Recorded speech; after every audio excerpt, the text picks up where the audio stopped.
Alors, comment faire pour partager notre Padlet avec nos participants et ensuite leur donner des droits différents en fonction du profil de nos participants. Donc, nous allons tout d'abord sur partager tout en haut à droite. Voilà, dans partager, vous avez donc ici, par défaut, le statut secret qui est renseigné. Nous allons voir les différents statuts. Ils sont au nombre de 4. Nous allons sur Change Privacy.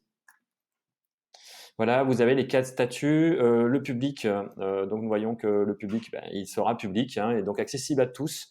Secret, c'est-à-dire que nous pouvons le partager uniquement par lien URL, c'est-à-dire qu'il n'est pas public, mais que toute personne disposant du lien URL pourra y accéder et donc le partager avec d'autres.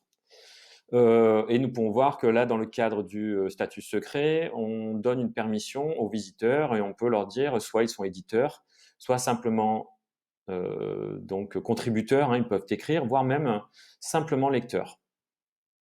Donc nous allons définir les droits pour ce statut-là. Je vous préconise plutôt de choisir celui-ci qui est privé.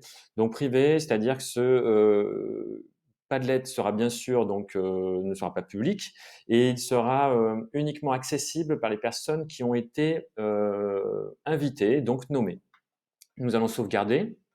Et ensuite, pardon, le quatrième format qui est donc un statut privé, mais aussi avec un mot de passe. Donc, nous pouvons en plus ajouter un mot de passe pour pouvoir sécuriser un maximum l'accès. Donc là, nous allons choisir privé et nous allons sur sauvegarder. Et je vais vous montrer maintenant, nous cliquons sur retour, et je vais vous montrer maintenant comment ajouter des membres et leur donner des droits différents. C'est ici que ça se passe. Donc, on voit que nous avons bien comme statut privé. Ici, nous allons sur Edit Members. Et là, nous voyons que nous avons donc une personne invitée. Cette personne peut administrer. Nous aurions pu là aussi lui donner des rôles soit d'éditeur, soit de contributeur ou encore simplement de lecteur.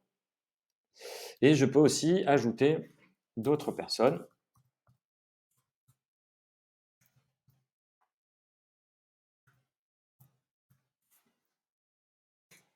Voilà. Et je peux par exemple, comme vous pouvez le voir, là, lui donner un statut peut écrire, par exemple, pour qu'il puisse contribuer.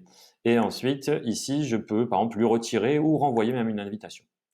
Voilà, une fois que j'ai ajouté tous mes participants, il ne me reste plus qu'à sauvegarder et de retourner directement.